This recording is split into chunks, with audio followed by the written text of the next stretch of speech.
Good morning, sir. Morning, sir. On opportunities and challenges of using AI in libraries. Myself, Dr. Shivshankar Prasad, present PRO of ILA and Deputy Librarian and In charge Librarian of University of Hyderabad. I welcome you all to today's webinar. So, first of all, I would like to thank ILA for allowing us to organize this program. And I extend my heartfelt gratitude and thanks to our distinguished speaker, Dr. Rajendra Kumbhar, retired professor, Department of Library and Information Science, Savtribai Phule University, Pune, and the rest of the ILA office bearers and colleagues, Dr. Pradeep Roy, President of Indian Library Association, Dharam Kumar, Secretary of ILA, and our fellow colleagues, new elected council members, Dr. Vinita Jain, University Librarian at Tirthankar Mahavir University, Moradabad, UP, Sambhaji Patil, MET Institute of Engineering, Nashik, Maharashtra. So it's our pleasure to join all together. And first and foremost, thank you all for registering and taking the time to join this important webinar. We have around 600 participants registered, and people keep joining. And this webinar is very important due to the artificial intelligence, which is part of everybody's life and every field, including library science, which is not exceptional. So today we need to listen. We wanted to listen our eminent speaker Rajendra Kumar sir's lecture. So this is a program initiated by Vinita Jain and Sambhaji Patil. I would like to thank both of them. And now I would like to extend my warm welcome to Vinita Jain and hand over the podium to Vinita Jain to continue and introduce our eminent professor, retired professor, who is a known personality across country, to introduce about him and continue. Thank you. Ms. Vinita.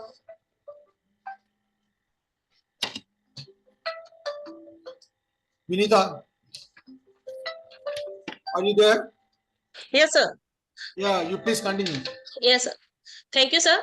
Thank you. Greetings from Dr. Vinita Jain, University Librarian, Tirthankar Mahavir University, Moradabad, to the esteemed President of ILA, Dr. Pradeep Rai, sir, Vice President, Dr. Milind B. Anasane, sir, General Secretary, Dr. Dharam Kumar, sir, Council Member Central Zone, Dr. Niranjan Singh, sir, and all other dignitaries. It brings me great pleasure to welcome Dr. Rajendra Kumbhar, sir, our eminent resource person, to today's webinar on behalf of the Indian Library Association. Dr. Kumbhar, sir, is a respected name in the field of library and information science. He recently retired as Senior Professor and Head of the Department of Library and Information Science at Savtribai Phule Pune University, Pune. He spent more than 16 years there and has played an important role in shaping library education and research in India. Research technique, reading habits, e-books, digital libraries, and readers' advisory services are some of his main interests.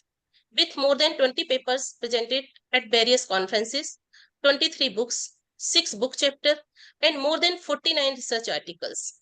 He has a solid academic background. Additionally, his role as managing editor of the Journal of Indian Library Association and also editorial association with the IJILS and Gyan Gangotri of YCMOU reflect his scholarly leadership. Dr. Kumbhar sir has also translated 5 IGNOU books from English to Marathi for YCMOU. Over the years, he has guided many PhD scholars and contributed to research on important topics like information literacy, classification system, and the modernizing of libraries. He has been the proud recipient of multiple prestigious awards, including the Dr. S.R. Ranganathan Award 2008, the Best Librarian Award from Pune University Vachan Mandir 2017, Prabhat Charitable Trust 2018, and Sarvajanik Vachanalaya Nasik 2024. Sir, we are privileged to have you with us today, and we look forward to your valuable insight on how AI is shaping and will continue to shape the world of libraries. We are honored to have such an experienced and knowledgeable person with us today. Let us now welcome Dr. Kumbhar sir with his virtual round of appreciation as we commence today's session. I would like to invite Dr. Rajendra Kumbhar sir to begin his address. Sir, please.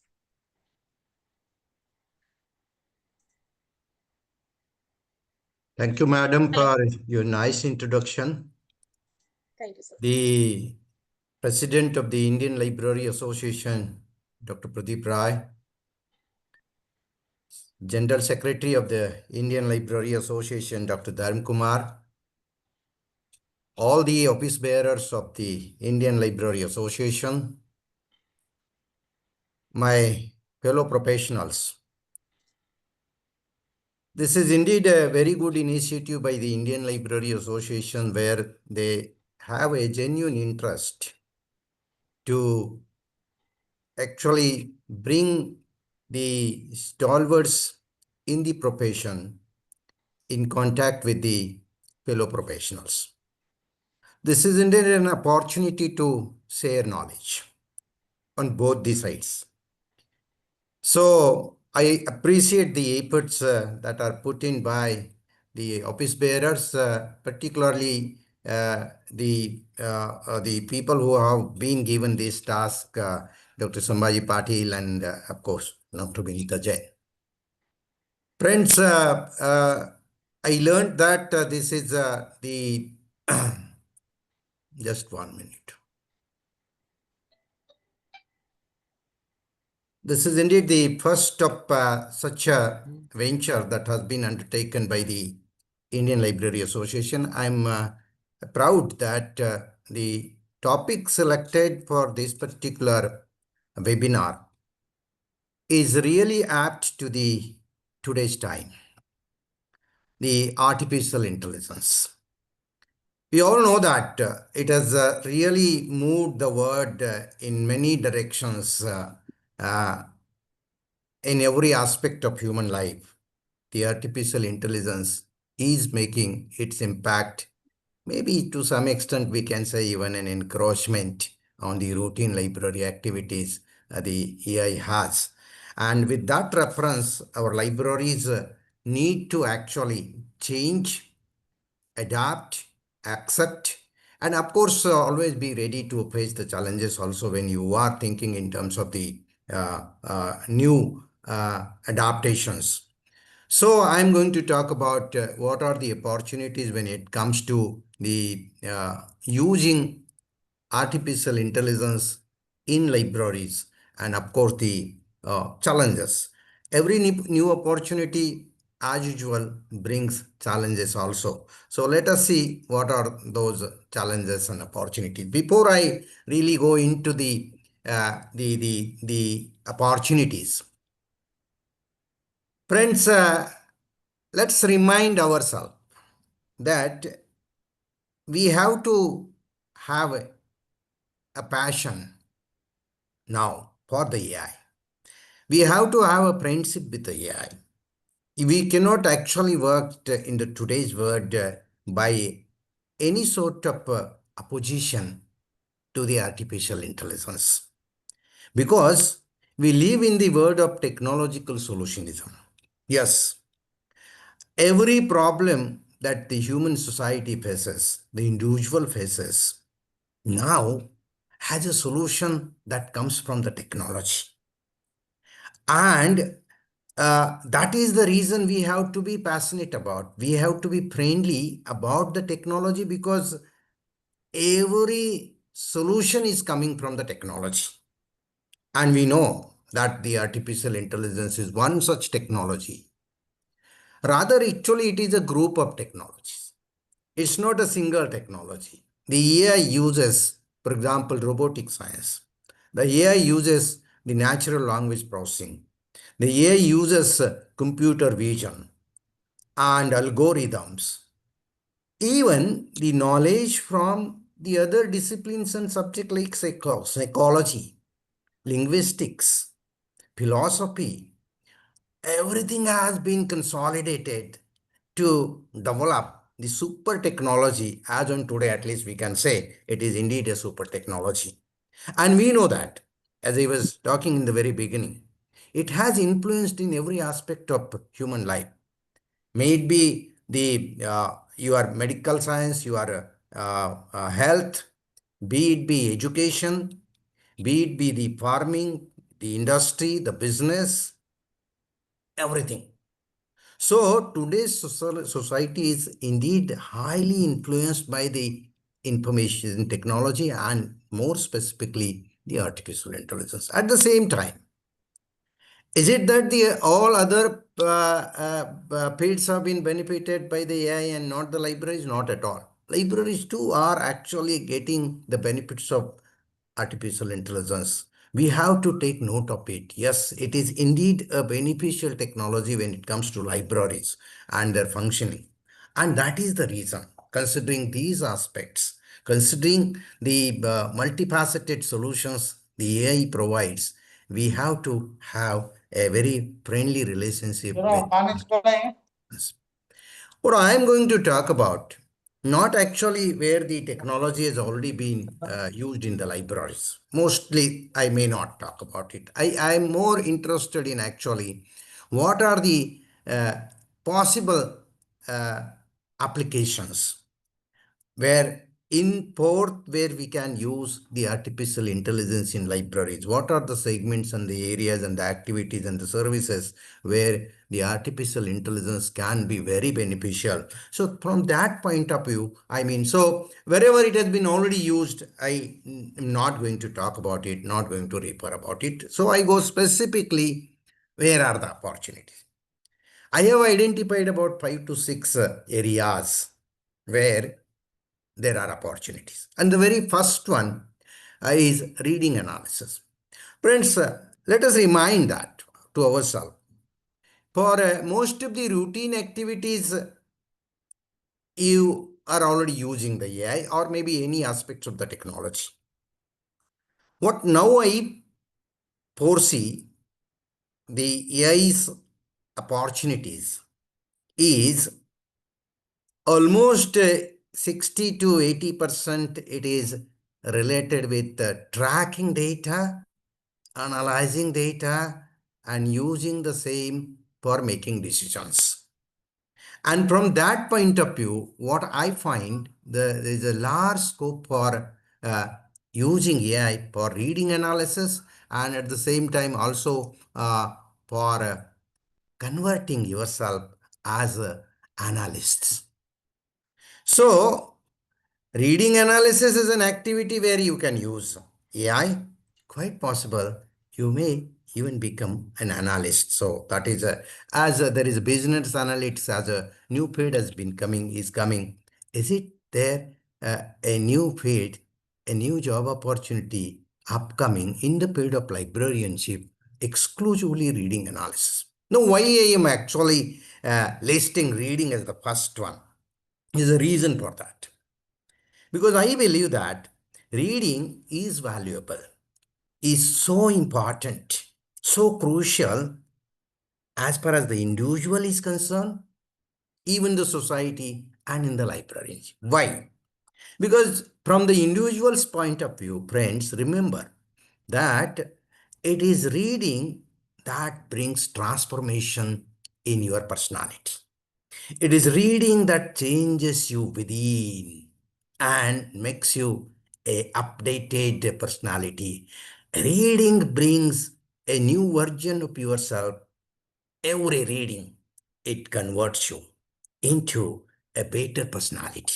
This is the benefit of reading to the individuals. When it comes to the society, every reading society actually fast forwards for development. It is actually a gold coin. Reading is a gold coin for the social development. A peaceful societies, thinking societies, knowledgeable societies, knowledge societies can be developed only through reading, friends. And when it comes to librarianship, see, we have been actually primarily working there in the last about a century, you can say, the modern time I'm talking about. Because earlier we were basically working as a preservation agency, as taking care of the books so that they are not damaged. Even we are there controlling, they were monitoring actually, they are not overused. But that changed. And the last about a century, what we have been actually very aggressively doing this work, that is bringing information to the needy people, bringing documents to the needy people. That's great. That's the greatness of the librarianship. But now, friends, the page has been over where we were information or document supply agencies. We have to now go one step ahead and ensure that whatever information or document they are borrowing from the libraries, they are used, they are read.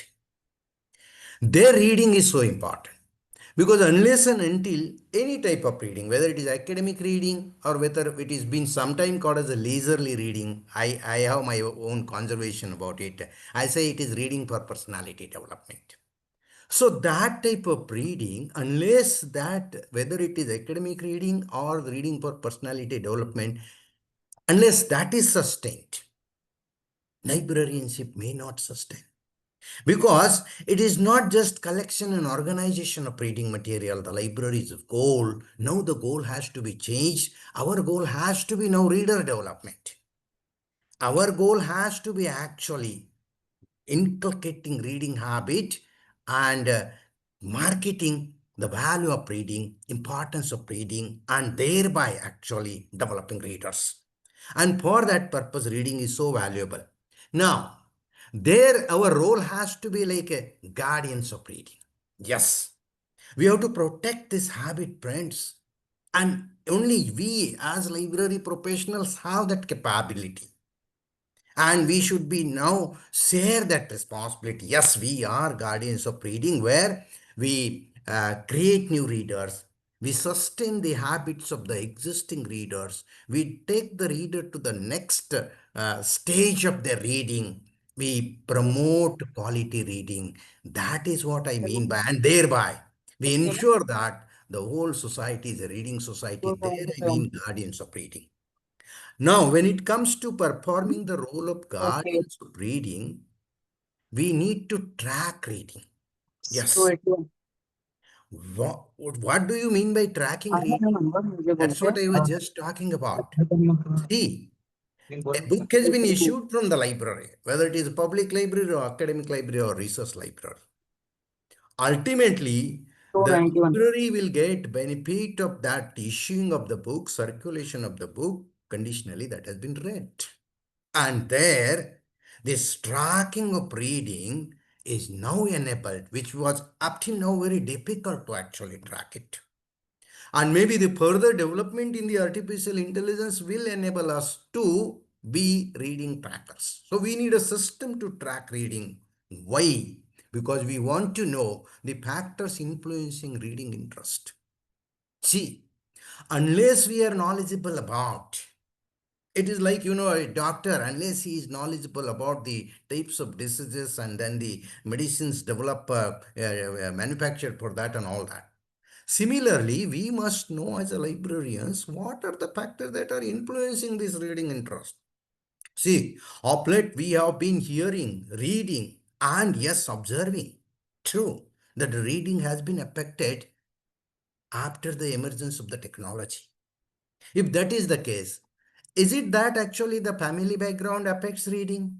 Is it that his friendship of the individual affects reading? Is it that the availability of reading material that influences reading?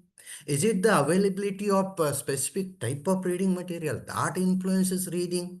It's the positive side. Is it the other way around also? What is marring the reading? What is actually, not creating the reading interest? Somebody wrote a book called Readicides, like pesticides. What he says writes in the book, Readicides, I tell you, is a book like having that title.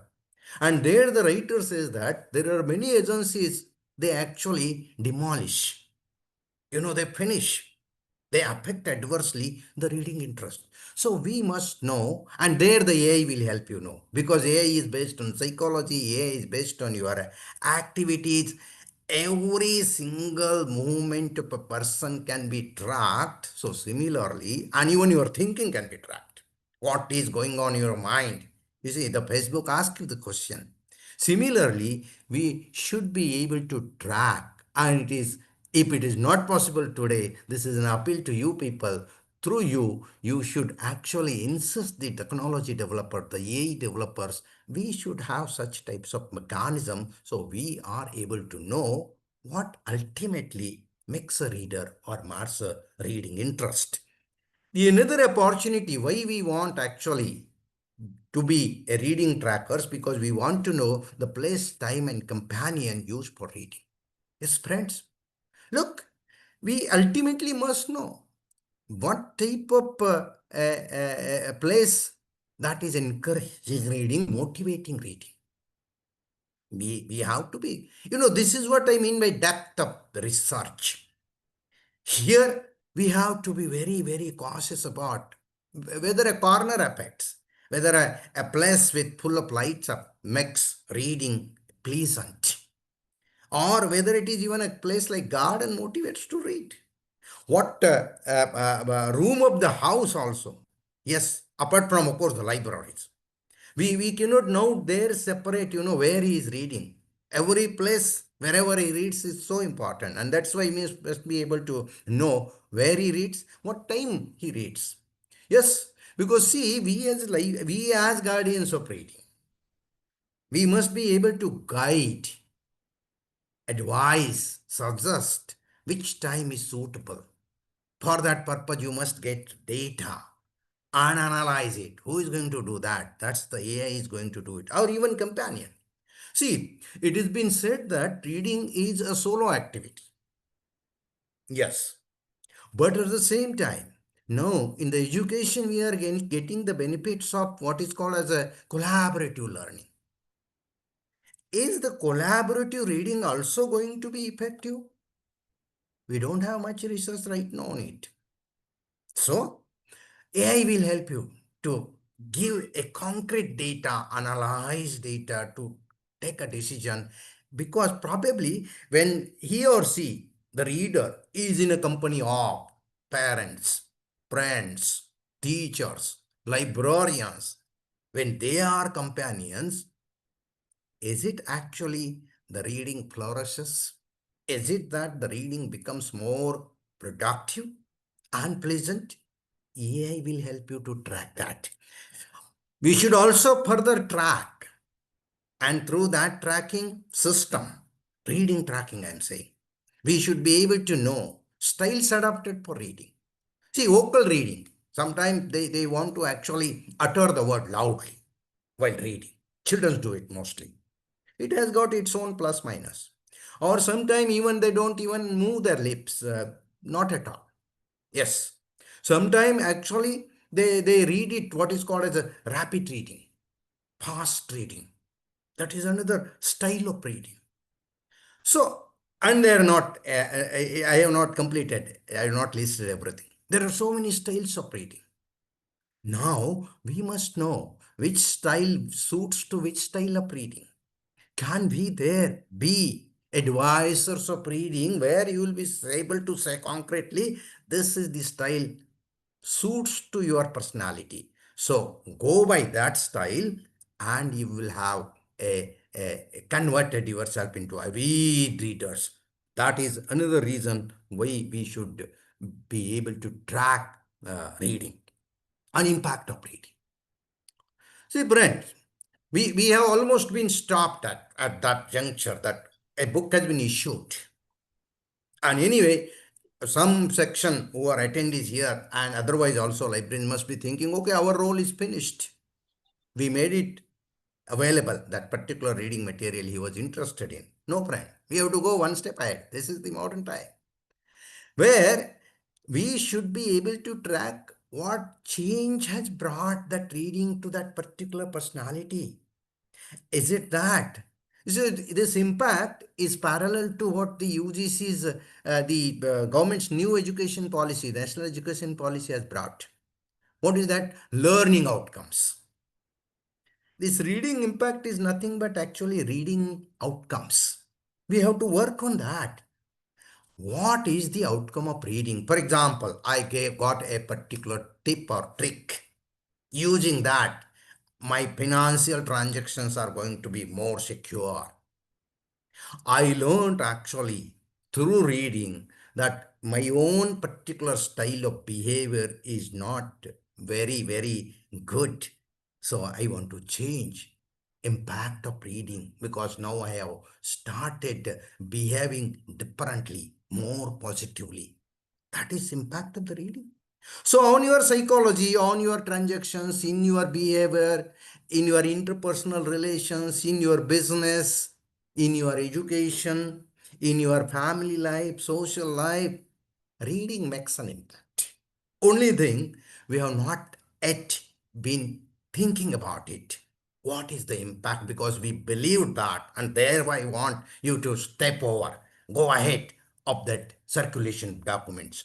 We are already doing a lot of intellectual work. This is one more additional work, and that too with the help of a technology, you can do that. So impact of reading, we must know, and AI, by having reading trackers, will help you in knowing impact of reading. Even messages on facial expressions. Yes. See, we have to work on this. When a reader is reading in the reading room, what are the expressions on his face? AI is very good at that. AI will let you know, oh, he has liked the book. Oh, no, he is finding it very difficult to grasp because the language is difficult. There are no graphs and illustrations.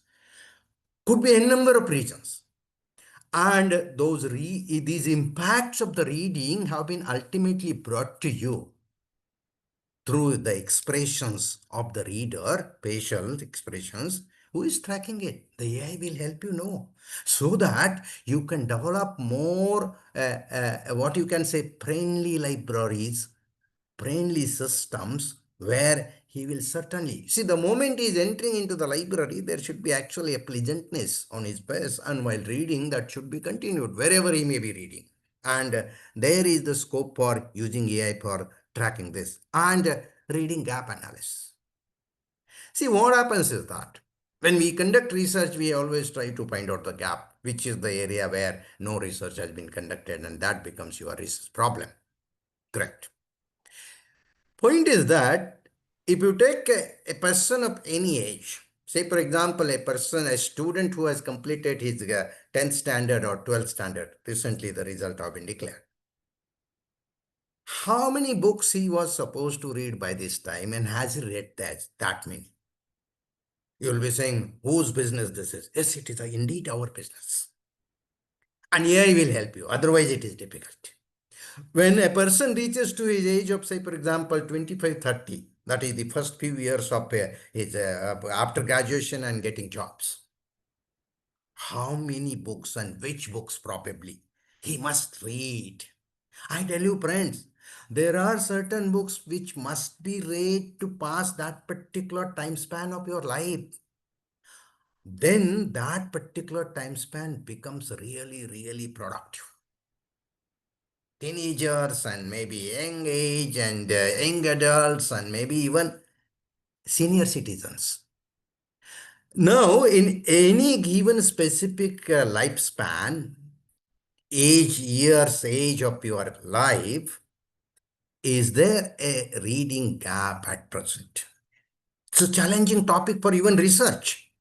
And then further to develop AI technology, AI tools and all those apps, whatever you may call it, you will be able to, oh gentlemen, you have reached to your 40s and you needed to read the minimum these 5 books, you have read only 2, or you have not read at all, or you have read all 5. How great. AI will help you for that purpose. So tracking reading is so important. AI overall is useful for tracking reading, not just that.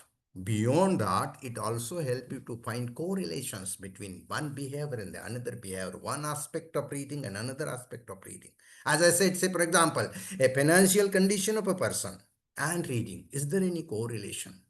The field of work, say for example, teaching, a IT company, a business, and reading, are there any correlations? You will be able to know. And even development. So all in all, I tell you, you track reading, you will be able to track reading through AI. So here is a great opportunity as far as the reading analysis. And then ultimately, I will move to the next PPT. Before that, I want to say that, yes, Don't you think actually it is a complete new activity where you may have your new designation called reading analysts?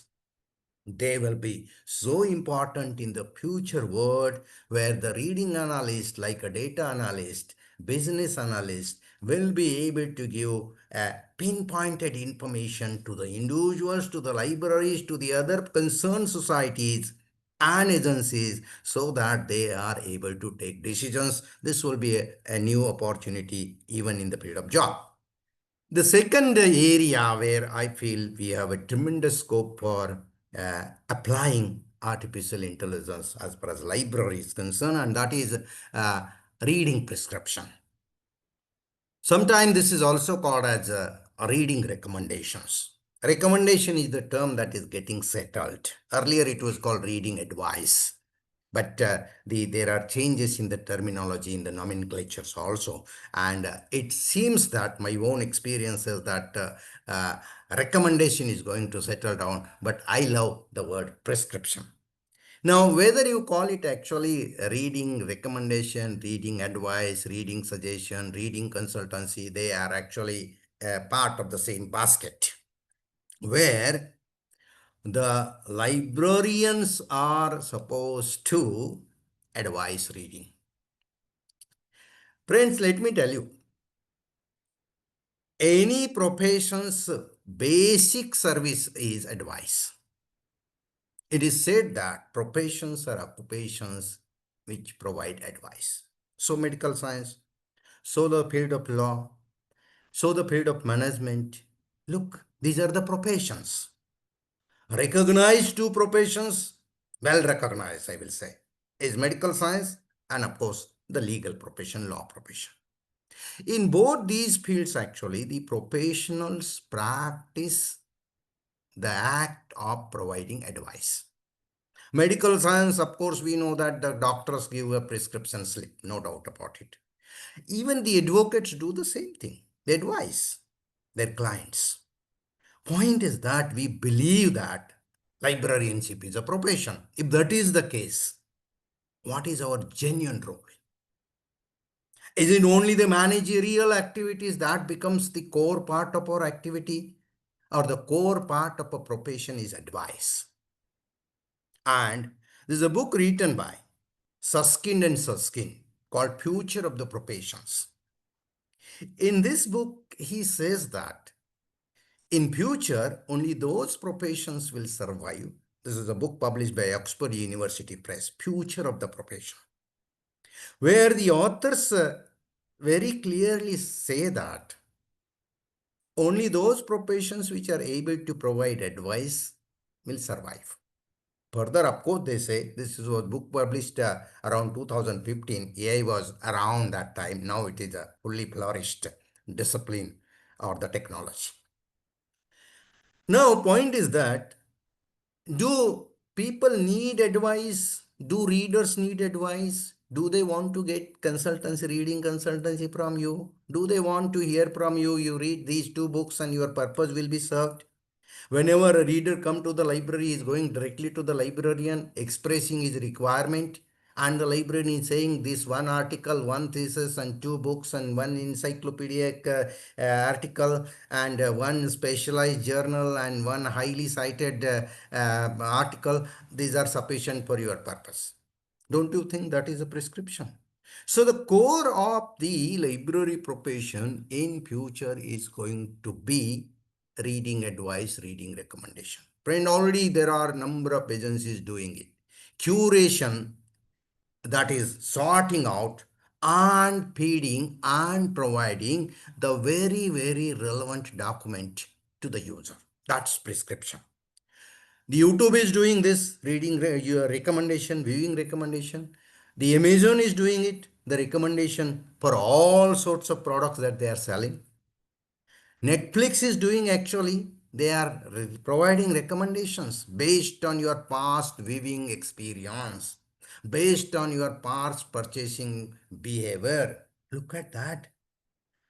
I think there is a great, and these people are doing all the three agencies that I named, YouTube, Netflix, and Amazon. They are doing actually this recommendation service they are providing through artificial intelligence. And here I believe is a tremendous scope. The reading prescription and advice is totally new topic, separate topic. I won't much go into it. Let us restrict ourselves to talk about the AI applications for this purpose. Now, before I move on to the specific applications, I would also like to bring to your notice that why we need this reading recommendation service, reading advisory service, or reading prescription service, because of the variety of reading material that is there. See, we have got actually right from manuscripts. Then the microfiche, microtape were there, and then we have now books and journals and the e-documents, e-journals. You see what type of documents we have got, patent standards, thesis. Look at that. Look at the variety of it. Go to the literature, there is further variety. Just not novels, but within that there are so many genres. And the quantity. Has there been only 5 books of a particular subject? No recommendation was required. We know, had there been only one phone, that was there actually once upon time before the arrival of the mobile phone. Only the BSNL was the only agency that was providing phone. There was no question of selecting something. Any field, when it has got multiplicity, the consultancy advice service becomes so essential, and that is the reason, friends, in every walk of life. In education there are advisors and consultants, in the marriage field there are advisors and consultants, in the investment there are advisors and consultants. Why not in the field of reading? They have to be there. And the other side, why we require this reading recommendation or advice or consultancy? Because on the part of users, I tell you, their reading material literacy. Yes, I am using the word reading material literacy because we are so familiar with the information literacy. But what about the reading material literacy? How much do you think is the literacy with reference to the varieties of reading material? One, and the features of each type of reading material. How a patent differs from standards. How a journal article differs from actual an article in an encyclopedia. How a journal itself differs from a book. Do you think actually they know every speciality of each type of reading material? My own observation is that there is almost 90% illiteracy as far as reading material is concerned, and there we require the advice or prescription. And this advice or prescription is needed across the user segments, I tell you. It is needed every type of readers. And sometimes I do feel, actually, I have very deliberately mentioned, is it required to ourselves also? Because we don't have much time to read. And librarians must be well-read people. That is the expectations of the society. Now, there comes a question serving ourselves. Do we need also to curate and read only those selected, at least one book per month if I can read? Then which is going to be that one book I'm going to read this month? Don't you think that is prescribing reading to yourself? AI will help you. At present, we are not much bothered about serving yourself with reference to reading prescription. And with this, when it comes to prescribing reading, AI will be able to do it to a great extent. Of course, your human intelligence will add value to that. Because remember, every reader is different. Every book is different. There is not going to be 100% match when it comes to prescription. But that happens in every field of advice and prescription. It happens in medical science also. That no two doctors are going to give the same prescription. Right. So let there be variations, but this has to be done. It was difficult in the absence of artificial intelligence because we needed to actually to be having lot of mastery over the reading material. Now the AI will help you there. Even if you put a simple prompt to the chat GPT, it may probably answer you, okay, for this purpose, advanced level of psychology, which 2 books I should refer, it may give you. There is the role of AI in librarianship. with reference to reading prescription. And once you start providing reading recommendation service or readers advisory service, remember readers advisory service is again a established term in the American library world. It is little bit actually going, when it comes to the activity, it is going towards subject librarians. See, the American universities, in a single university like Oxford, there are more than 100 subject librarians. 80% of their activities is reading prescription, reading recommendation. I am doing MA history or in archaeology, MA in archaeology. What are the basic books and articles and journals and theses and patent standards and everything, including the audiovisual content, I must refer to the reading material expert. It is not just a subject librarian. I always believe that he is reading material expert for that particular subject. So once we start providing such types of service with the help of AI, maybe we will have new designations also. I love these designations. Why don't we call ourselves reading doctors or info doctor? Because you may not be always just prescribing or recommending books, but maybe information, pieces of information, that this piece of information, this data, this statistics is useful to you. Or maybe info dietitian. Look, the otherwise the dietitians have become so important in the world of life sciences and medical sciences. Our own food intakes, we have become so cautious about it.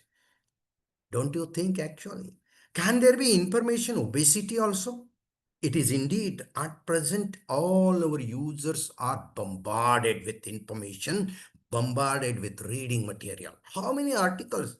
You search in any database on any topic and the retrieval runs into 10,000 to lakhs, sometimes crores, I tell you, if the term is very vague or broad. There, they are getting obsessed, troubled by the information. And there, your new role, that the AI will help you to work as an information or maybe virtual reading like advisory librarian. I have put it there as a viral. If you like, you may use this also. Yes. That yes, we are virtual. You need not to come to the library. Also, you can do that. Or bibliotherapist. Friend, this has already been upgraded to a large extent. The psychiatrists are using this particular technique of recommending reading material so as to overcome your psychological disorders. Yes, they are using. There are courses on bibliotherapy. So we should be able to prescribe the ailing people, the psychologically suffering people, appropriate reading material. And I tell you, the research in bibliotherapy, reading therapy. See, so many therapies are there already. Dance therapy, music therapy, sports therapy, poetry therapy, literary therapy. So many of them. Why don't we have bibliotherapy, reading therapy? Their role is basically recommending reading. Exactly the one single book which will help the person to overcome the phobia, overcome. Maybe, many people suffering from cancers have come out. They have taken the medical treatment, but they were able to overcome face it and come out of the dangers by simultaneously reading appropriate books also. So that, or maybe professors of books and reading, if we love to have the word professor as a designation, which not professor of library. I believe that since by being able to prescribe books, you must know many books and reading material. So expert of reading material, call yourself as a professor of reading material or books, and you are the one who is going to recommend reading. You are the one who is going to tell them the techniques of reading. You are going to make them aware about the benefits of reading. So why don't we call it professor of reading? AI will, already I tell you, when it comes to, I gave you some few examples from the field of Amazon and all that, where the recommendation systems have been developed and used very effectively. Here is actually a institute at Bhilai Institute of Technology. The computer science department have developed a reading recommendation system. Yes, computer science department has developed a reading recommendation system at this particular place. There's an article of this effect on the net. You may read it to further prepare yourself for the reading prescription role. Once we have the AI's application, AI-based app, you will be able to book a librarian where auto appointment will be made. Who will take this automatic appointment? Your mobile will do that. Of course, the specific app. How is going to do it? Sensing your need. Will AI be able to, is it really able to actually sense your need? Yes, your anxiety, your expressions, your movements. Otherwise, also we have all those wearing devices. They track how many steps you walked and what was your anxiety level and all that. Here, AI will be able to track, okay, and then automatically they will book an appointment with the librarian saying, Mr. XYZ will be coming at this particular time. If the slot is available, please treat him and recommend appropriate books. That is possible. Preparing a reading prescription list by integrating workflow. You see, this is so important. See, this is how we go very close to every activity of a human being, everyday activity of a human being. What is that? You can prepare by using the AI such types of lists of reading material, that will be books, journals, and everything. And they will be done by, those lists can be very easily integrated into the workflow. For example, a student doing a particular course, library science, psychology, history, geography, chemistry, whatever it may be. AI will be able to give you a reading course, means actually a list of documents that can be read at a particular time. Even they will give a timeline also. First, you should read this and then this and that. Or this is what is actually called reading map. In reading map, they give you stage-wise prescription. You read this first, then you read this document, then you read this document. See, that grading of documents, because to understand a particular subject, if you read the third book first, probably your interest will be killed. Rather, if you read the first book first, recommended by the AI in your guidance under your brain. So I always appreciate human intelligence also. As we have AI, we have HI also, remember. That human intelligence and AI put together will be able to give you the reading map. And that will sustain your reading because he says that, oh, fantastic, I got up to this, and then the second book take me a next layer, and then the third makes me a master. Look at that. So reading maps are so important. Reading maps can be prepared in different perspective for a course. Maybe reading maps for a person's life. First 10 years, this, next 10 years, this, next 10 years, this, after retirement, this. That is also a reading map. They help you travel your life through suitable reading. Or reading for personality development, reading for families. Look at that. AI will be able to help you. What is actually type of reading material? For example, psychology of money. Who should read it? Your what is called a financial personality will be developed if you read Rich Dad, Poor Dad and Psychology of Money, these types of books. Similarly for family, you see, introvert, extrovert, there are so many types of families working in different walks of life. So what is that reading material? This family, as a family, they should read. The father, mother, son, daughter, grandparents, all they need reading material. More the suitable the reading material, higher the level of quality reading.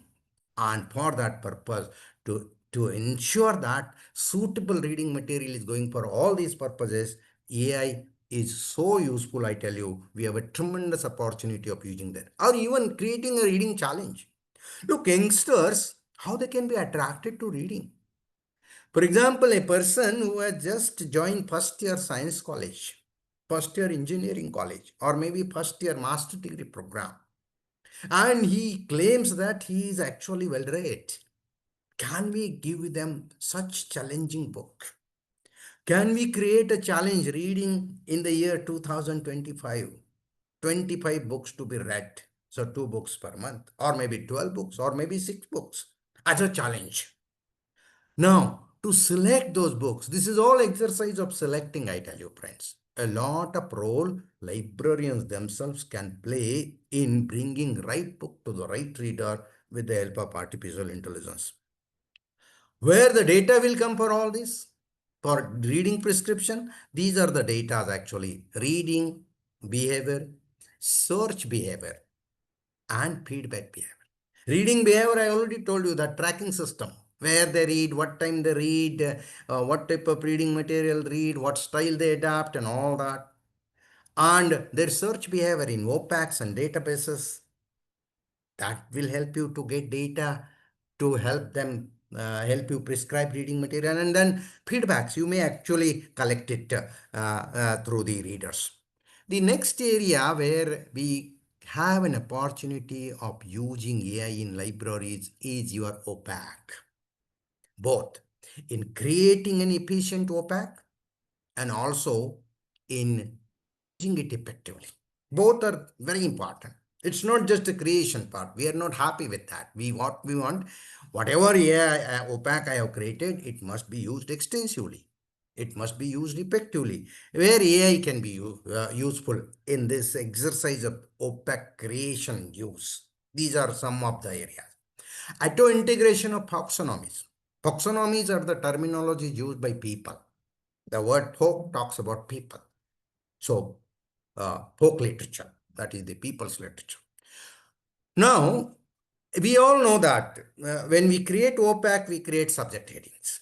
Of course, we also input the author's name and title of the book and all that. All those details, you are expert in that. Point is that, is it that every time whatever keywords we have given, those will be used for searching documents in the OPAC? Not sure. It never happens. Some about say 20-30% it matches. Whereas users themselves use their own terms in whatever is there in their mind, whatever is convenient to them, whatever they have heard about. Social work, they may not use the term as it is. Social activity they will use. Look at that. Many times acronyms are used, short forms are used. So AI will help you track those terms that are used by the users while searching the OPAC. They use such a term where the OPAC says that sorry, no match found. AI will take all those terms and they will integrate into your existing OPAC keywords. As a result, the what is called the precision, not just recall will increase, no doubt about it, but the precision will also increase if we integrate. AI is so efficient in this particular manner. Or creating metadata of the what is called as a material other than the formal books and journals on that, particularly the videos. So the video content is increasing tremendously. You are all aware of that. Maybe the video content in the what is called the different platforms, the MOOCs, and even UGC, and maybe your own institutional repositories everywhere. Now the point is that, and you are subscribing also certain video contents. Now, we should be able to track proper metadata of the video content so that the retrieval becomes more perfect, more efficient, more beneficial. So, AI will do that. They will be able to create such a strong metadata, such a perfect metadata by using all these technologies, what I mentioned earlier. AI uses natural language processing, speech recognition, because their video means audio is there. And image processing also, because if the video itself contains some images, everything will be analyzed and a perfect metadata AI will be able to do that, so that our video's retrieval will become very, very effective. Developing alert and recommendation system by using the search terms of the users. See, What we do is that we add terms, keywords by browsing the documents. Fantastic. We have been doing it so effectively. Great. But the point is that whatever terms the user is using for searching in the OPAC, can those be used for developing an alert system? The OPAC, the moment you make an entry of a new document where the user, XYZ user has searched by that particular term, which now you actually entered, you are now creating metadata for the document because you just acquired. Immediately, the user should get a intimation of that. Gentlemen, you are searching for such and such term. That time you couldn't find something or whatever you find. In addition to that, here is another document. You can do that. Or similarly, recommendation system. See, how do you recommend?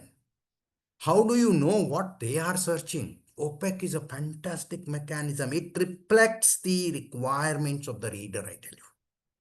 So even if the OPAC is not giving the exact required document, it is so beneficial. The search, a paid search is a great input for the librarian. AI will track that and automatically they will recommend. That means you are searching this particular term. Okay, these are 5 more books on that. This recommendation will go there. The term might have been used something different, but the contents are there on these documents also. AI will be able to create such a recommendation system by using the search terms used by the users. Identifying members for the reading clubs. Friends, reading clubs, readers club are so important and so beneficial to increase reading habit, sustain reading habit, even developing reading habit. In every institution, there should be actually dozens of reading clubs.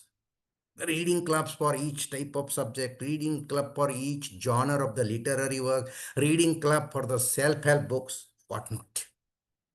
Now, how do we create reading clubs? For that purpose, we must know actually which are the people having a common interest. OPAC will help because they have searched XYZ search on history of a particular area, and then PQR also search history of a particular area, and then maybe another person also searched on the same topic, ABC, another person. Now you will, AI will help you know that. Okay, these are the 5 people who have a common interest. These are the 10 people who have interest in such and such topic. Track that information, collect that information, and then you form a readers club. Remember, readers clubs are the guaranteed mechanism to increase footfalls and increasing reading of the library members. Ranking retrieval by integrating circulation data. Yes, this can be so easily done. It maybe might have been already done in many library softwares. If not, no. How is that integration? That yes, in your own library, there is always something called as a live collection. That the books which are regularly circulated, frequently circulated. Now, as we have been tracking the data, how many times a particular article has been cited, particular document has been cited. Why don't we actually track the data, how many times a particular book has been circulated? A books, for example, this is club 100, you can say. That means minimum 100 times circulated. This is club 500 times circulated. Now, when the user is searching documents on a particular subject, say for example, dream as a subject, or psychology, maybe applied psychology as a subject, whatever books are there in your collection, because OPAC will retrieve that. Now, all those, say for example, 10 books have been retrieved. Those 10 should be ranked. They should not be any haphazard order. They should not be even alphabetical order. Don't you think this is fantastic? Here are the 10 books. The first book has been circulated 200 times and the last one has been circulated, say for example, even 0 times. Doesn't matter. Rank. So that the user becomes more knowledgeable in selecting, okay, I will go for the first book today and then I will decide for the second, third and fourth book and the 10th book and so on and so forth. Look at that. This integration AI enables. Development and organizing collection by search results. Collection development has been actually one of the core professional activity in libraries. Applet actually, because number of regions, number of overburden rather, I will say, this activity is not been given that much of time that it deserves. AI will help you that. In developing collection. So which are the classics of a area? Which are the books that have been cited more number of times? You will be able to know those books, and then you acquire and add it to your collection. So is even organization of reading. You have to already, Ranganathan mentioned that you should go for a broken order. So here can we organize, as I was saying actually, this live collection I have further divided into club 100, 200, 300, 500, and these are the 10 books circulated 1000 times. Don't you think users will be happy actually? So how you organize your collection from most used to the least used, or any other mechanism, AI will be very handy there. And developing information literacy or user education programs by using search logs. Again, I am at the OPAC itself. OPAC has all those transaction logs, what he or she searched, the terms used. Use those only to develop your information literacy program, or as it was earlier called as user education program, because you will be then able to give them pinpointedly what is in their mind, what otherwise we call it FAQs. So those are the frequently appearing questions in their mind. Where do we see them? In the OPAC. Track those, get them, and develop your information literacy program. Then AI for enhancing retrieval efficiency of databases. Yes, friends.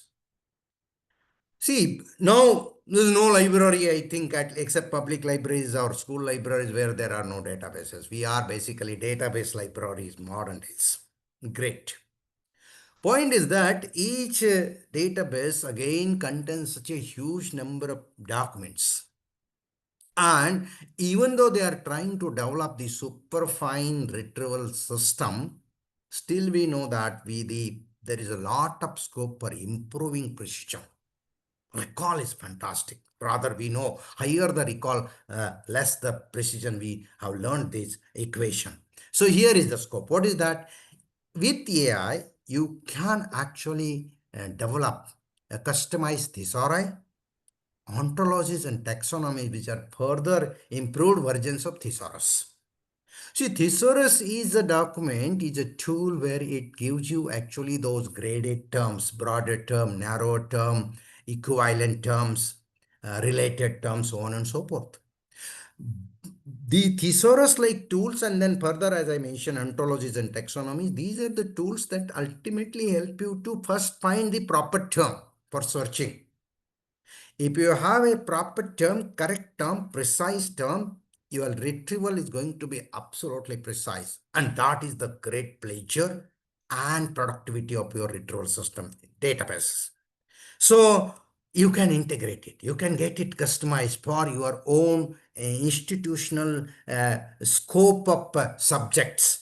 And that will be. Search statement can be produced by using appropriate search strategies. Yes, of course, you must be using this. I need not to go into it. More the correct search statement prepared by using appropriate search strategy, your retrieval becomes more efficient.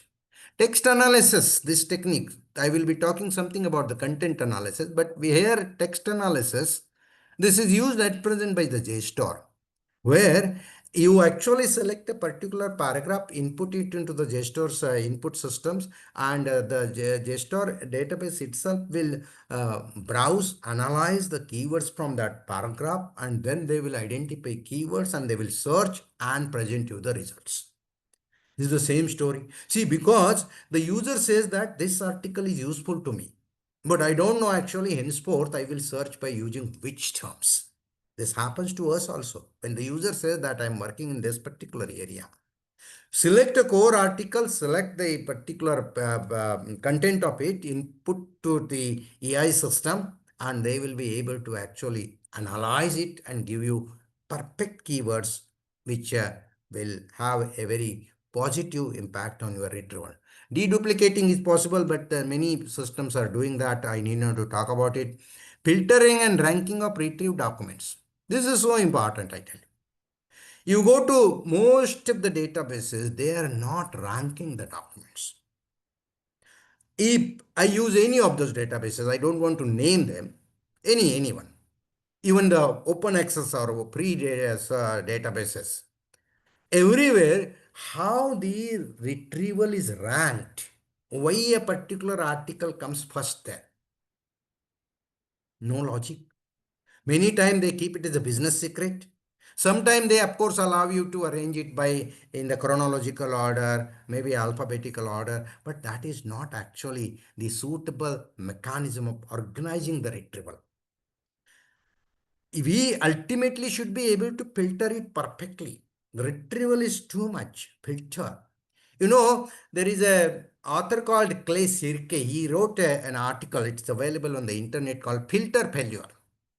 He says information overload and information deluge, document deluge, flood is not the problem. The problem is not able to filter it. AI will help you. You can read that article so as to understand why there is a problem of filter failure. So AI will help you to rank them, maybe by number of citations received. How good is that? Fantastic.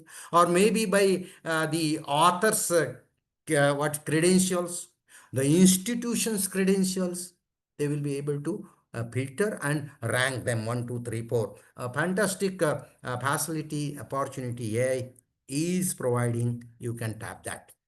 And here for analyzing circulation data. Yes, ultimately we have been a major activity of our library's circulation. Can we use that data and any other type of huge quantity of data? Yes, you can do that. For example, updating user profile. AI will do that automatically. We know that services like selective dissemination of information or alert services, they becomes effective conditionally. You know the latest project, latest activities, latest research of a particular person, your user. So you can update user's profile automatically, taking inputs from number of places. Maybe now the AI will take input from Facebook and maybe even Instagram and maybe the academia, ResearchGate, number of places on UN Google Scholar profile. From everywhere they will collect, and then of course they will be able to update the profile, which will be so useful for you to serve them better. Even reading behavior of each individual reader every day changes. Rather, I will say every hour it changes. The mood changes. There can be reading moods also. And user will, the AI will track that data, and then the user profile will be updated, and accordingly you will be able to provide them appropriate reading material. Creating rank list of reading material in the library on the basis of use and browsing. Yes. See, this we are not doing. What we are doing at present, okay, if a user search something, he will be able to get it. And earlier I said, okay, OPAC will be able to have this AI-based add-on that they will be able to rank the retrieval. Point is that, can we suppose my library has 50,000 volumes? Can those 50,000 themselves will be ranked? It is possible, friends. That is what Ranganathan long back talked about live collection. At present, we say that, okay, our live collection is great. How much? Which are the books which have been circulated, say, for example, 10,000 times or maybe 1,000 times, whatever it may be. AI will help you do that. Fantastic. So that you will be able to say that these are the books. So make available space for them. This ultimately help you to space management, effective use of space. This is what I was talking about. Listing material to be weeded out. AI will do that. You just give them the conditions, age of the document, use of the document, already it has tracked how many times it has been browsed. Even browsing should be counted. At present, it doesn't happen. What is happening is only whatever book is circulated, whatever has been actually through the library software has gone, it will be recorded as circulated. What about browsing? That is also use of the document. And even physical condition of the document. You see, broken spine, lost pages. AI will be able to track all this, I tell you, because anyway, they will be able to have complete data about each of the document. That is the power of the technology. And based on that, they will help you actually make available active space, effective space for your users. AI will also help you in analyzing correlations between multiple variables. What are those? Say, for example, budget spent and collection used. For XYZ's collection, you spent, say, for example, 2 lakh of rupees in last 3 years. So how many of those books have been used? We need to analyze these, friends, because sometime it is going to be actually, ROI, return on investment. People are going to ask it, calculate it. For that purpose, such a correlational analysis will be useful, or maybe available collection of a subject and its use. For one subject, you have got 2,000 documents available. Another subject, you have got 5,000 documents available. Where there are 2,000 documents available, 50% is the circulation. Where 5,000 documents are available, only 10% is the circulation. Look at that. It's not proportionate to that. AI will help you to analyze this also. And even distance of a library and use. See, when it comes to a library in a huge institute, for example, our library, Pune University Library, the campus is about 400 to 500 acres. You imagine a library is at one particular place and the department is at the extreme end. Maybe the distance is about 5 kilometers. Does that affect the use of the library? The data will give you, yes, this is affecting. So AI will help you, or even users' academic and research personality and use. See, the academic personality, maybe by grade wise, associate professor and assistant and professor, like that, or maybe his own academic status in terms of research and writing and use. Is it that the person who is really reading more is writing more, using the library more, or is it that actually a newly joined person, not much been involved in the research, is reading more? See, depending upon what results you get of such a correlation, you will be able to develop and design different strategies and implement so that the reading use of the library increases. A for content analysis, yes, friends, I will be speaking another maybe 10 minutes. This is the for those who are actually having further assignments, they can leave just 10 minutes. Content analysis. You see, we do as librarians content analysis for number of reasons, for long back for indexing entries, and we still do it for the purpose of getting keywords and classification purpose and all that. But then there is a huge problem analyzing contents of e-documents, e-books, for example, particularly. Now, the AI will help you here. Clustering of documents on the basis of content analysis. They will be able to create a group, a bunch of reading material. Either they are the electronic documents in the databases, or maybe they are in the archives. Content will be analyzed by the artificial intelligence technologies, and they will cluster it, group them together, classify in order. Creating appeal factor based annotated list of e-documents. See, my friends, annotated lists are so important for reading recommendation.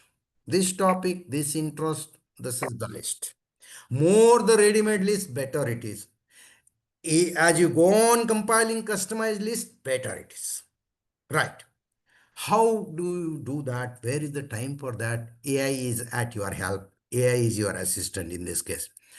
Once you give those appeal factors to the AI, what are the appeal factors? For example, scope of an academic book, or maybe, for example, author's credentials of an academic book, publisher's credentials of an academic book, or maybe the illustrations, maps, diagrams, pictures, images in the academic book. These are the appeal factors of academic books, including text and reference. When it comes to the literary works, the appeal factors are different, like spacing. How fast is the story? What is the plot? What is the characterization? Look at that. These are the different appeal factors for the literary works. Once you feed these to the AI system, they will be able to create a ready-made list, descriptive list, annotated list of reading material on the given topic. How how useful it is for the reader. It becomes actually a ready-made solutions to the question, what should I read next? Your list comes there, and AI is so super fine. Identifying documents for live systematic literature review. Systematic literature review are getting actually more and more popularity because they are the review of literature on a specific problem. Right. And there you should be able to get the relevant documents for that particular purpose which you have worked on the same problem. And when I mean live means just now uploaded to the database. AI will be able to do this as they are all doing. The alert systems are working on the same. Tracking relevancy of citation. This is going to be the next venture, I tell you, in the field of research. Whatever citation has been given up in, suppose I have written an article and I am citing 4 different documents. 4. Now, am I citing those 4 documents because the citation of that particular document is very useful, very relevant. It really enhance the quality of my article. Or is it because I want to do favor to my friend and so I am adding a citation of his document? AI will be able to actually, because anyway they are analyzing the contents. After analyzing the content, they will say this particular 5 numbers, citation number 5 is meaningless. This need not to be there. This is going to happen. Already people are thinking, those all different types of writers and ghost writers and all those are appearing. Here, AI will help you tracking the relevancy of the citation. Identifying clone journal. This has already been started doing by many agencies. I need not to talk about. AI can be used for knowing parts of a document prepared. This is so useful, I tell you. Because we have realized this now. Gone are the days where a reader is going to read the complete document, be it an article, be it a thesis, or be it a reference book or a textbook. What they want, that selected part, that this is the part I am more interested, methodology, when it comes to thesis, findings. Now, AI actually, by analyzing the content, they will come to know, as far as this article is concerned, the introduction is used more number of times than other parts of the document. That means the introduction of that particular article, the introduction of that particular book is super fine, fantastic. Look at it, how useful it is again for the recommendation purpose. You can actually, be proud of it. Oh, I was able to do it with the help of the AI. So this is very great opportunity. And final PPT for the activities, and then I will be going for the conclusion. This is about the user analytics. Data analytics as a field is been emerging. For our, it is the user analytics, analyzing users' movements. Yes, you can do it. Whosoever is visiting the library, which section of the library is going, at what time he is visiting the library. This will certainly help you to manage your resources, human resources, technological resources, space resources. AI will be fantastic. Anyway, you have those tracking systems, but this is little ahead of that. Every movement will be tracked.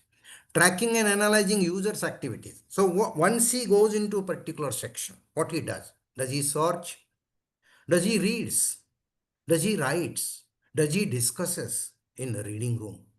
Every of such activity will be tracked and analyzed, so that maybe once you realize that about 20% of the total time these students are spending in discussions, probably you will make a separate room available in the library as a discussion room. Quite possible, and that will be so fruitful and beneficial service.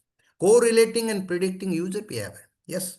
What time it visits the library, what purpose it visits the library, can you correlate it so that you will be able to search better? Eye tracking, yes, already it has been used in the OPAC and many web designs. Actually, eye tracking technique has been used. Which part of the website is more often seen? Now, when it comes to the librarianship, eye tracking and analyzing, searching, reading, browsing behavior. Yes, where is his focus? While searching, actually, which part of the screen, which part of the database output he or she looks into.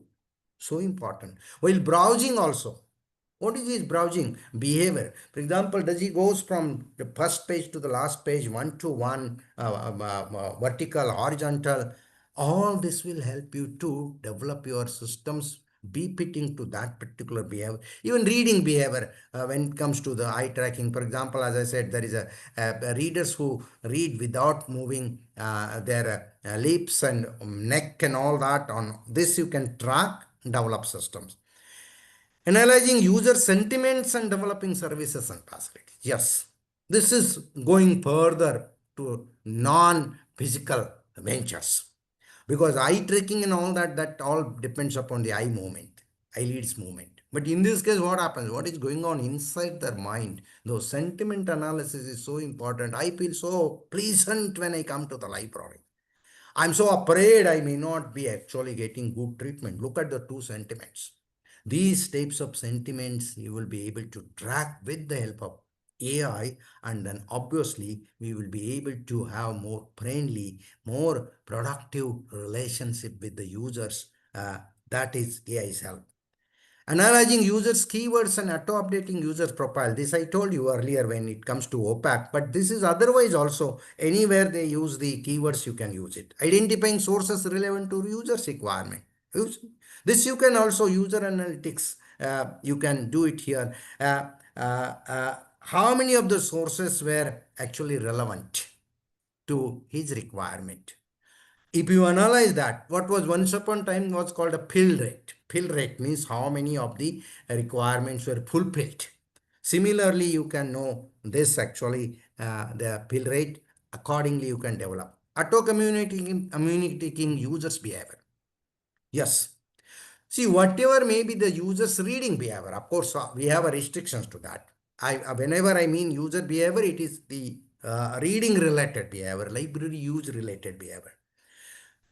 You will be able to track and then communicate it automatically to the appropriate agency, even to the user himself. See, this was your last week's reading behavior, concentrated reading. As you know, those sensory apps, you know what, wearing devices, whether your sleep was deep or he was awake, they are able to let you know. Similarly, and then they inform you, today you slept in a deep sleep for 3 hours, awake for 4 hours. Similarly, AI will help you to track their behavior. Okay, this week, 2 hours was your deep reading. Yes, concentrated reading, fully involved reading. This behavior can be communicated to the appropriate people, including the librarian, including the user himself. He will be so happy to know, oh, that means I need to increase my concentration level, or I have a what is called as a good concentration level. AI is going to help you in that purpose. And effectively using lights and ACs and all that, this is already being used in the Internet of Things, so I need not to talk about it. Developing book selection system by using AI. Yes. AI is now being used already, actually give a list of new books on a particular topic in a, what is called is an Excel sheet and all that. This is actually again AI based activity. And library robots. Libots, I have given them the name. Instead of calling robots, let's them call it libots. For improved performance, using robots for what? Guided library tool, probably if at all. It will take time for India to have actually robots in the libraries, but in the foreign countries, they're already in the libraries. And maybe the guided tour, they will take you, the user, to the library for having a tour. That's possible. Using libots for think aloud comparison. You see, think aloud is a technique for data collection, where the user, customer, or the respondent is asked to speak aloud whatever comes to his mind while using the system. In library, what the libots will be able to do, they will walk along with the user, request the user whatever they think about the system, the arrangement, the type of books, the treatment given to them by the library staff. They will speak aloud, and who will track that? The libots, library robots, will be able to track it, analyze it, and use it for further decision making. This is possible. Using libots as translators, this is going to be because the UGC is promoting the multilingual education. If that is the case, the national education policy emphasizes multilingual education. If that is the case, we require the translation facilities in the library at every juncture. Libots will serve that purpose.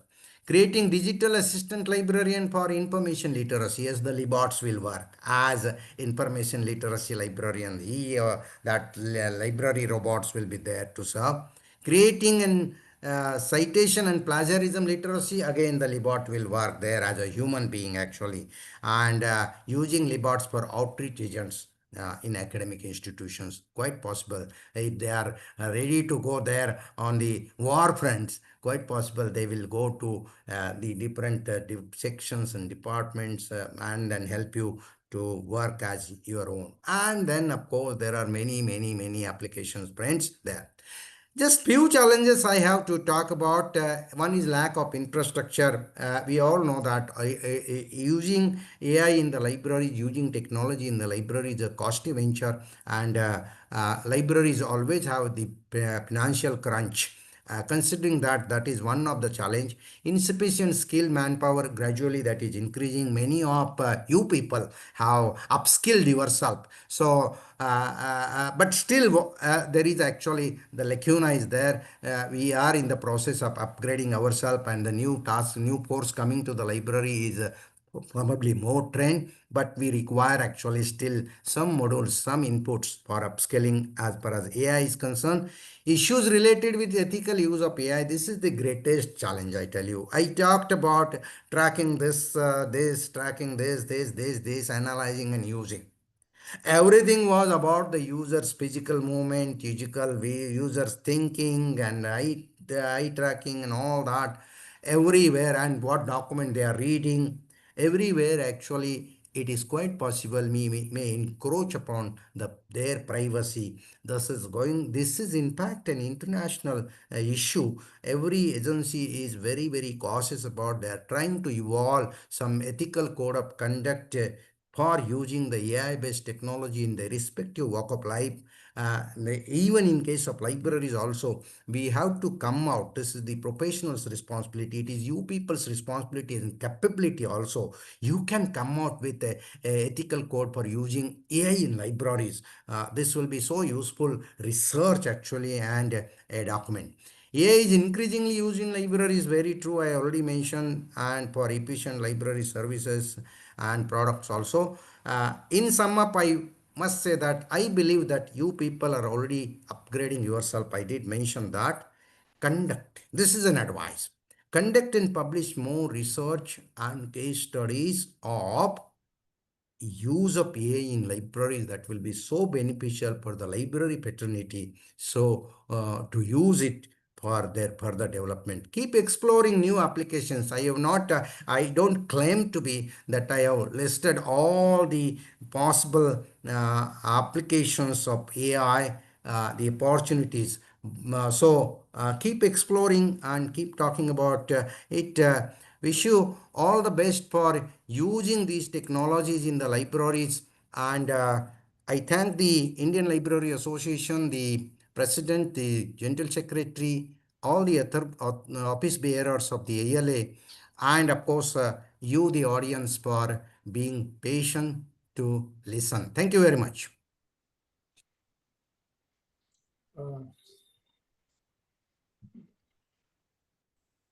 Yeah, thank you, sir. Thank you very much.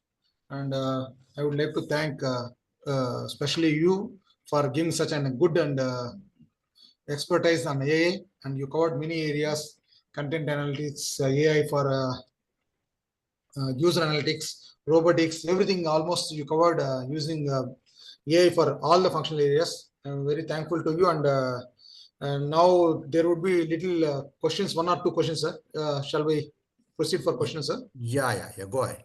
Yeah. See, there are many questions have come up, sir. Yeah.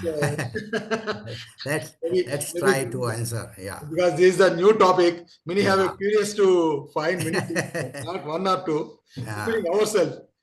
Because AI is such a vast area, and libraries are another area which integrated with management, technology, finance, Very true. acquisition, whatnot. So we would like to limit to few questions. Again, I will share your contact address to contact email ID and this thing to audience, so that they will contact you. And now I request Vinita and Shubham, Sir, एक minute. you please connect 2 or 3 audience, not much because already time is prolonged. I request you connect to 2 or 3 audience to have questions and get clarified. Okay, sir. The question was asked by Dr. Manju Dubey, ma'am. If using a tool extensively will not given a chance for other to question the need of librarians and other staff. Can I actually have another reading of it? Please read it again. Yeah. 1 second. Yeah.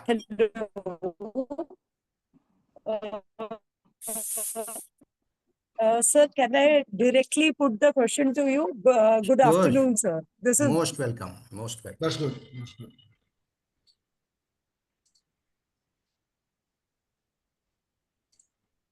Shubham, another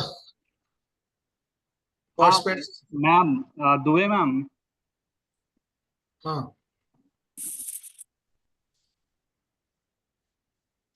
Shubham, next questions. Manju Dubey, ma'am, you can ask directly. Voice is not clear, Shubham.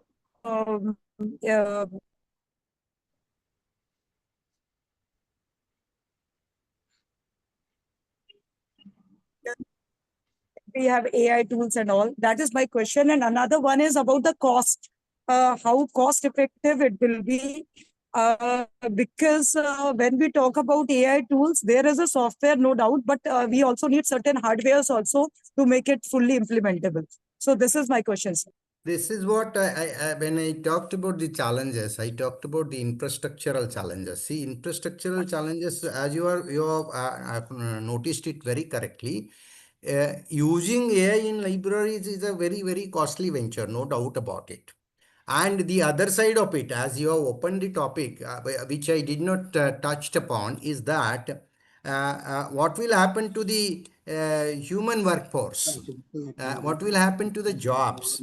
So what you have to do is that you cannot exclusively go for the AI-based librarianship. No way. What you have to do has a balance wherever possible, depending upon the skills available, depending of skill manpower available, depending upon the infrastructural facilities available. There only you can go it. This is what I said, it is a futuristic. It's what I talked about, all those imaginary applications I could put in there. Now, is it possible all of these, because I was browsing through some questions also, somebody was mentioning that also, is it that for all this possible? Not at all, that no library is going to use all these AI applications at one stroke. Not possible. In the gradual pages, depending upon your own capability in terms of financial strength and other maybe technical skills, you and requirement also, you have to go for maybe 1 or 2 applications at a time. Everything certainly not possible. I agree with you. Next question asked by Kamal Kumar. If artificial intelligence AI system take over most functions in libraries, will the passion for books and reading decline? What will be the future role of libraries in such a digital age? See, friends, it's a very, very apt question, because it's all about the future of library profession itself. Because if everything will get converted into a technological venture, will there be a scope for the librarianship itself? Now, my answer to this is that, friends, number one, it's not going to be 100% digitized words in any age, even in the future. No way. Number two, what happens is that we as library professionals have to be always on the phase of exploring the role for human intelligence. And we have to ensure that we are using human intelligence at every phase of it. For example, I talked about the reading recommendation service. Point is that AI will be used sometime. We are not using at present because it's costly also. True. why don't we actually start using providing reading recommendation service right now itself with our intelligence, human intelligence? That will help our profession to survive and sustain. So if what your question, as it says directly, will the AI affect the future of the profession itself? If it will be a completely artificial intelligent word, it will affect. But it is not going to happen. It is so hypothetical. What we have to be cautious about, alert about, increase the role of human intelligence in your day-to-day library activities, in having contact with the users, in providing them the exact document that they need in the exact time. If we do it more on our way, probably people will say, no, the artificial intelligence at present we are not required, because our human intelligence, our library is absolutely intelligent to serve us. So we have to actually go on a balancing period. We cannot simply say no to AI, but we cannot simply say accepting 100% AI into the library, because of number of reasons: financial, technical, human, psychological, so on and so forth. Okay. Thank you. Thank you, sir. Next question asked by Aniket Shendre. How can libraries balance AI tools with the human touch in service delivery? This is what I said. You have to be very, very, on your toes in calculating, in analyzing. Is it really a role for human intelligence? Is it that I cannot do it? Or whatever systems you are able to do it, continue till that. So the balancing is that you go for AI when it is an extreme situation where your human intelligence is finding its own limitations, not able to go beyond.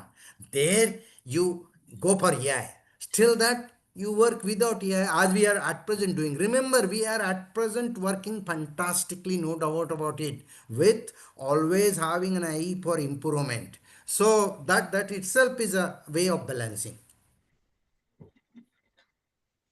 Shubham, Yes, sir. better we wind up, and sir, we need your email ID and contact. Yeah, I will give you And that. we would like to have your PPT also.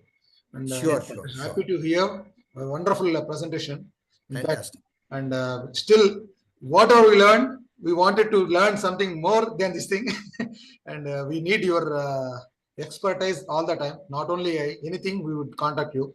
And Sure. with this, I would like to now invite our president, sir, ILA President Dr. Pradip Rai.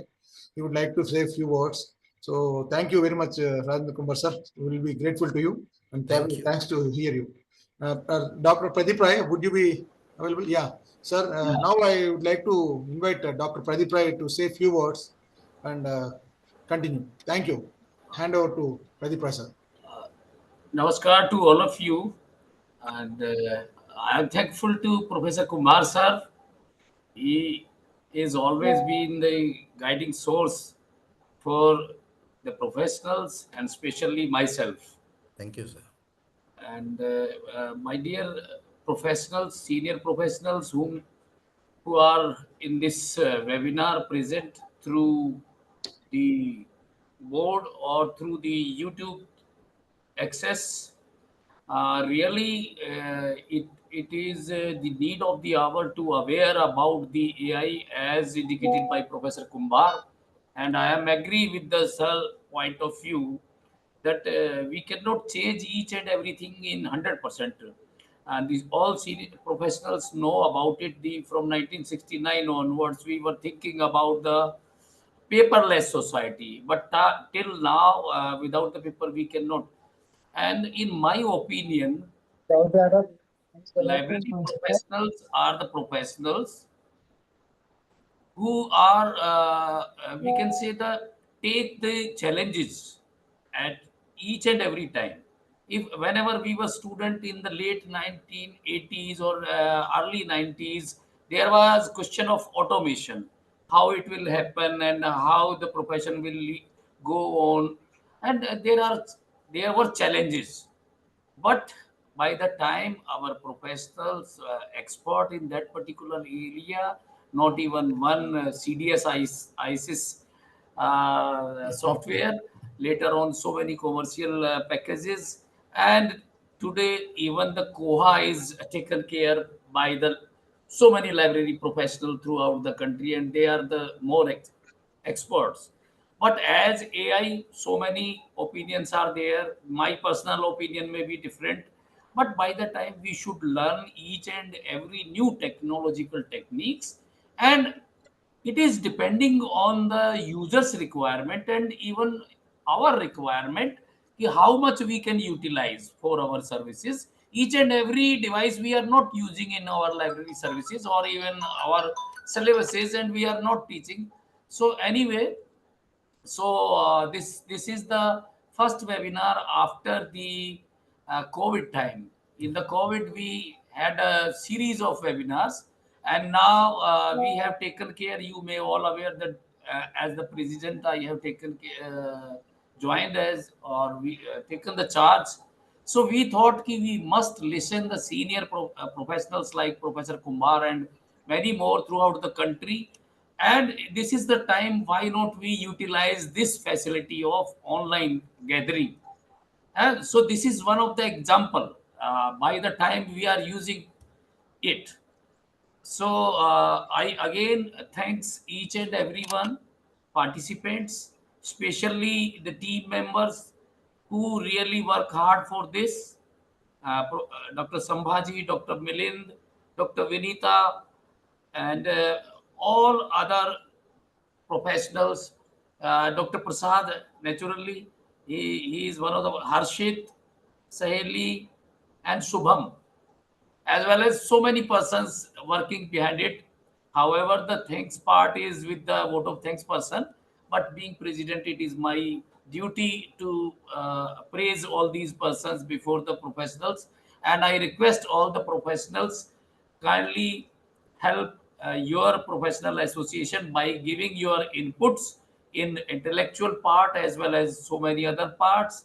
And once again, I thank you, Professor Kumbharji and Dr. Prasadji. Thank you very much, each and everyone. Thank you. Thank you, Pradeep ji. Thank you, Pradeep ji. May I now request Shambhaji Patil to give vote of thanks, since it is about have lunch time. I request Shambhaji Patil Yes, to sir. release. Sir has Yes. I know all are very eager, sir, to khana khazana. So may now request Shambhaji Patil to give vote of thanks and conclude at the. Thank you so much. Shambhaji Patil, please. Yes, yes. proceed. Yes, thank you, thank you. Respected dignitaries, esteemed speakers, dear participants and friends, it is my great honor and privilege to deliver the vote of thanks on behalf of the Indian Library Associations. I am Dr. Sambhaji Patil, Council Member Open, Kumbhakshetra, Nasik. At the conclusion of this insightful national webinar on opportunities and challenges of using AI in libraries, I extend my heartfelt gratitude to all those who made this event a success. First and foremost, our sincere thanks to distinguished resource person, Dr. Rajendra Kumbhar sir, for his in the enlightening presentations. Your deep insights into the evolving role of artificial intelligence in libraries have broadened our understanding and inspired thoughtful reflections on both its possibilities and challenges. We extend warm thanks to all the participants from institutions across the country. Your active involvement and thoughtful engagement brought immense value of this webinar, making its enriching of collaborative experience. Our special thanks to ILA Leadership President Dr. Pradeep Rai sir, ex-President Dr. Mohan Kumbhar sir, Kherde sir, Vice President West Zone Dr. Milind Anasani sir, and Anasani sir, General Secretary Dr. Dharam Kumar sir, continued supports and encouragements. A big thank you for the organizing committee, Dr. Vinita Jain, Council Member ILA, Dr.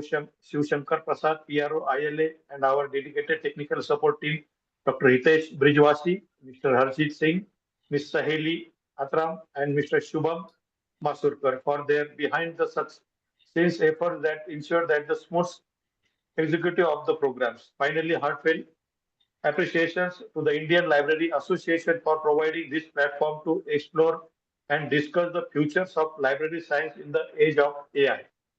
Thank you once again. Wishing everyone to continue learning, growth, and success. Stay connected with Inspire. I hand over mic to Dr. Shivshankar Prasad, sir. Thank you. Thank you, sir. Sir, thank you everyone, and thanks for your cooperation, Rajendra Kumbhar sir, Pradeep ji, and others. And we would like to have more such programs, sir. We take your advice further, since you are the first one after electing new body. That is a privilege for us, and we are very happy to hear. Great. This is a new body elected for 25 to 28 under the guidance, under the leadership of Pradeep ji and Dharam ji. We would like to. Fantastic. Congratulations to all of you. Thank you, sir. And Vinita Jain wanted to, they are very curious to have such more programs. Vinita Jain and Shambaji wanted to have such thing. So we are happy to hear you, sir. And thanks to every participant. Thank you once again. Would like to wind up, sir. Thank you. Namaste, sir. Namaste to Yes, everyone. thank you, sir. Sarji, have you shared the link for e-certificate to the participants? Yes, sir.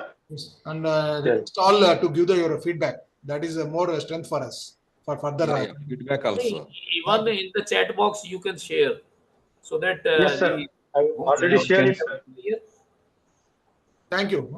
Thank you. Thank you, Shubham. Thank you for your. Nitesh? Thank you. Yes, sir. Yes, sir. Yes. We wind up. Thank you. Thank you, everyone. Yes, madam. Thank you. Thank you, sir. Thank you, sir. Thank you, sir.